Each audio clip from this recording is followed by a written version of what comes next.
dadalhin natin dito sa pag tayo magpapaano ng ID. Itong papel na ito, ayan.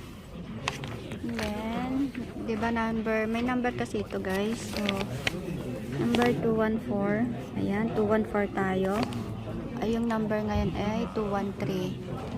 Yes, di ba? 213 na yan. So, next na tayo. Ang dami tayo dito guys. Iba-ibang bansa. Tingnan natin kung anong number tayo guys. So, yun ang number natin.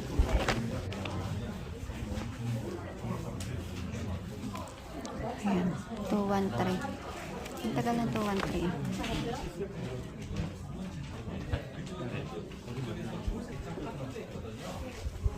214 ang number natin guys.